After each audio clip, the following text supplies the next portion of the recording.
Assalamualaikum warahmatullahi wabarakatuh. Alhamdulillahirabbil alamin. Wassalatu wassalamu ala asrofil anbiya wal mursalin wa ala alihi washabbihi ajmain, amma ba'd.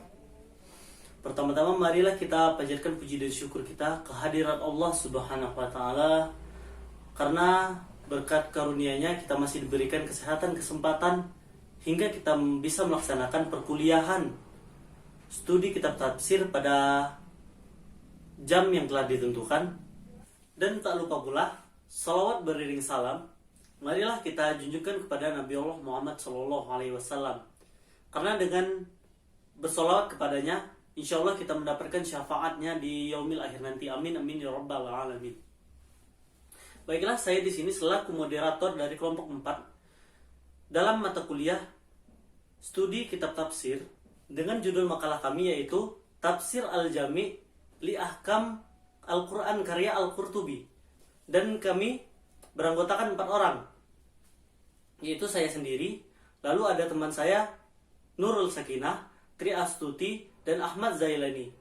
Baiklah, di dalam makalah kami ini membahas tentang biografi Imam Al-Qurtubi, sejarah penafsiran tafsir Al-Qurtubi, lalu aliran kalam ataupun fikihnya,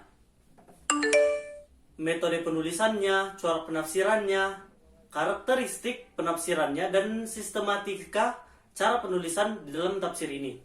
Baiklah, dipersilakan kepada teman-teman saya untuk menjelaskan poin per poinnya yang telah dibagikan. Baiklah, dipersilakan kepada teman saya yaitu Triastuti yang akan menjelaskan poin yang urutan pertama. Baiklah, terima kasih kepada moderator Saudara Diki Erlangga.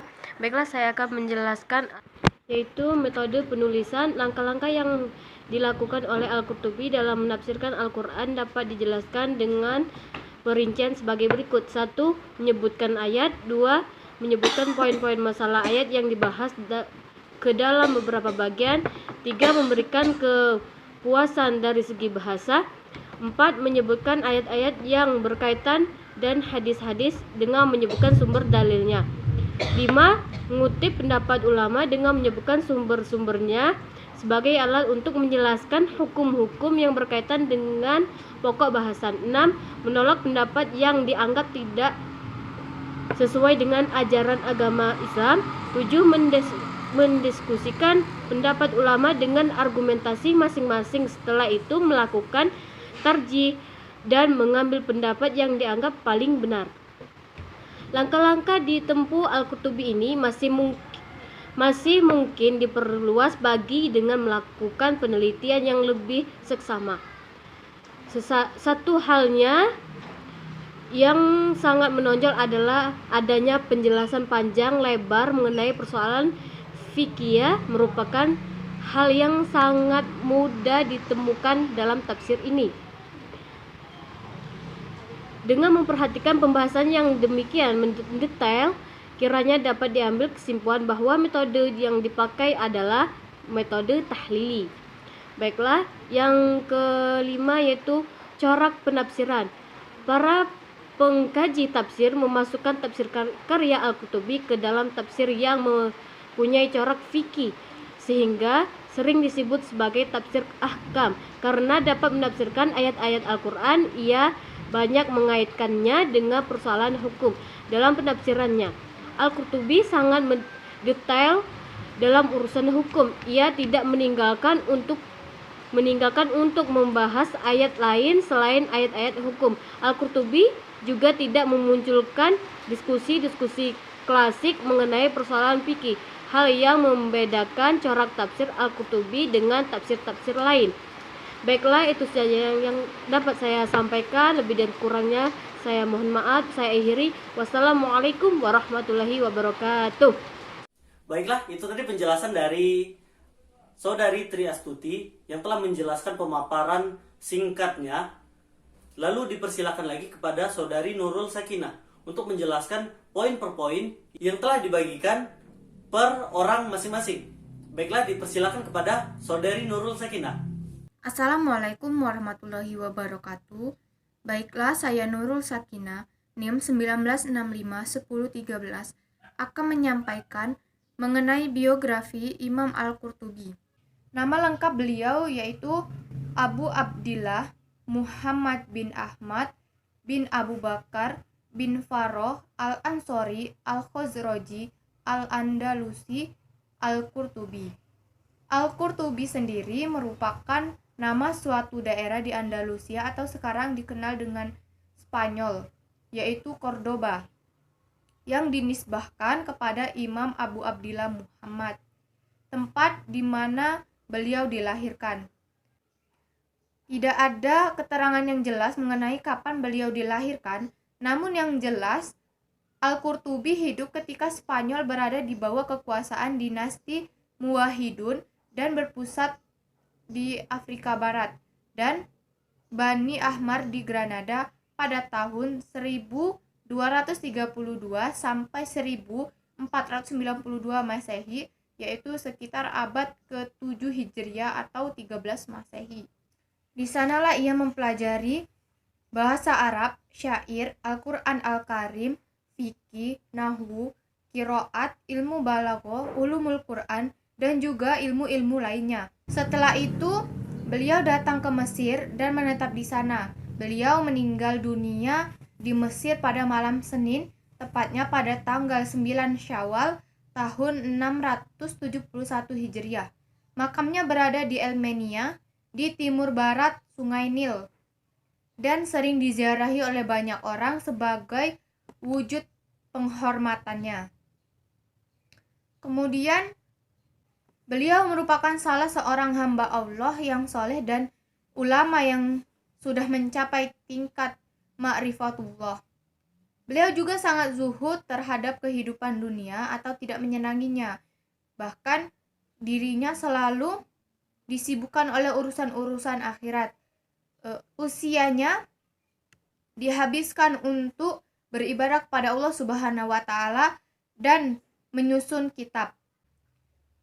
Mengenai sosok Imam Al-Qurtubi ini, Syekh Az-Zahabi menjelaskan beliau adalah seorang imam yang memiliki ilmu yang luas dan mendalam.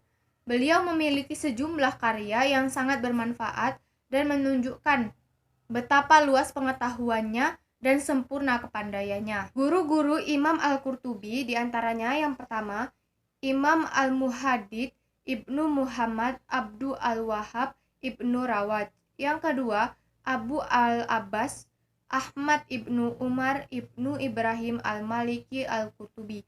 Yang ketiga, Al-Hasan Al-Bakr Al-Hasan Ibnu Muhammad Ibnu Ammaruk Al-Tayyimi Al-Naisaburi Al-Damiski, dan masih banyak lagi guru-guru yang lainnya. Karya-karya Imam Al-Qurtubi diantaranya yaitu Al-Jami' li Ahkam Al-Quran, Al-Asna fi Sara Asma Allah Al-Husna, At-Tazkirah bi Umur Al-Akhirah, Al-Juza Jumi'ah fiha Asma Al-Nabi, Risalah fi Al-Kam Al-Hadis, Kitab Al-Aqdiyah, dan lainnya.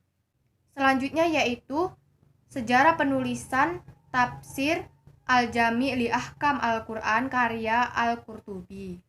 Latar belakang mengapa Al-Qurtubi menyusun kitab tafsir ini adalah semata-mata karena dorongan hatinya, bukan atas permintaan seorang tokoh atau mimpi. Ia berharap kitab ini dapat bermanfaat dan menjadi amal soleh yang kekal setelah ia wafat. Hal ini beliau curahkan pada bagian pendahuluan dalam kitab tafsirnya. Kitab Allah merupakan kitab yang mengandung seluruh ulum syara' yang berbicara tentang masalah hukum dan kewajiban.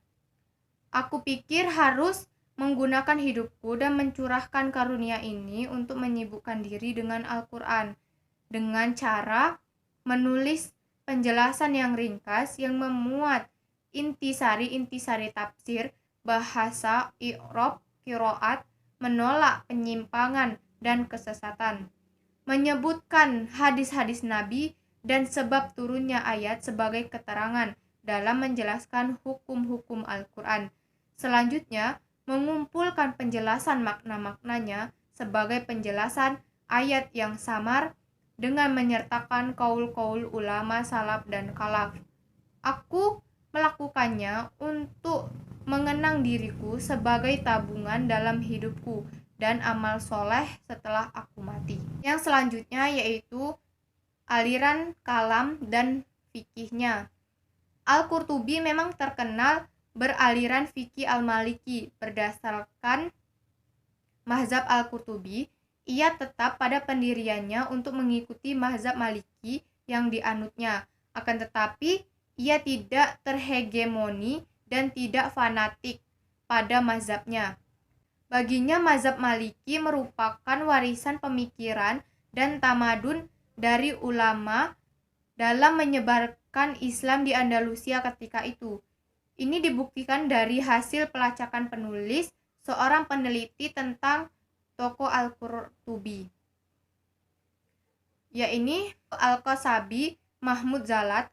Dalam karyanya menyatakan bahwa ketika Al-Qurtubi menafsirkan ayat tentang pokok masalah apapun, ia justru sering keluar dari jalur mazhab Maliki ketika ada pendapat yang tidak benar. Oleh karena itu, ia lebih memilih mazhab lainnya yang menurutnya lebih benar atau sahih.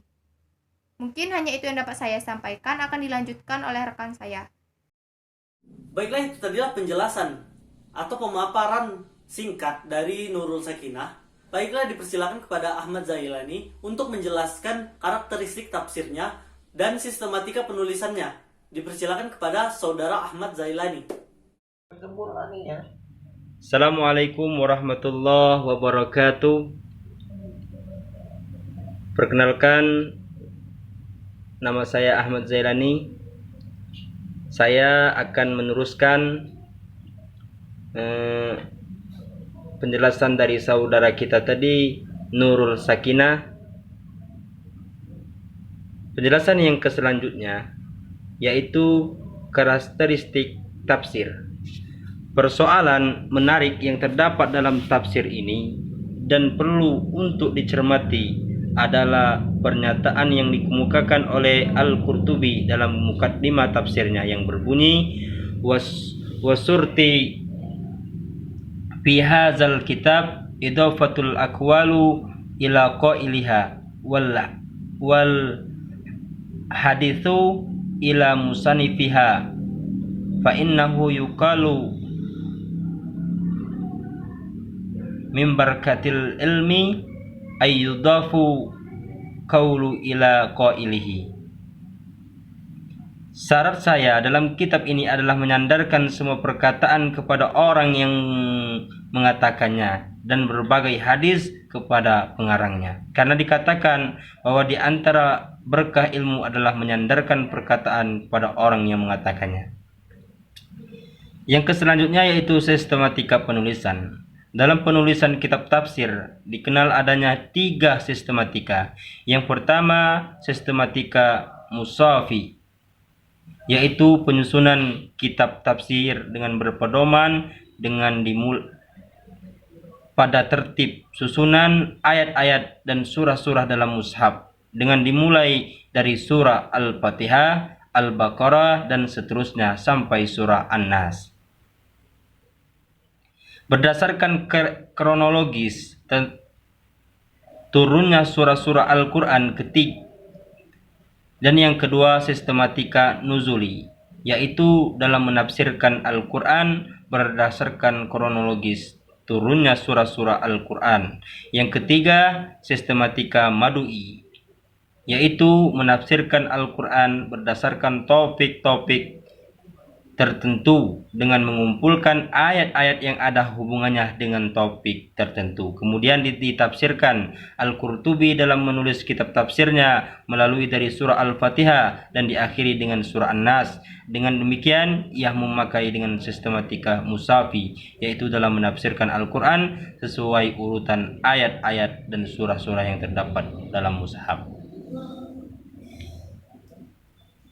Sekian penjelasan dari kami. Apabila terdapat kesalahan, kekurangan dari kami, kami ucapkan mohon maaf.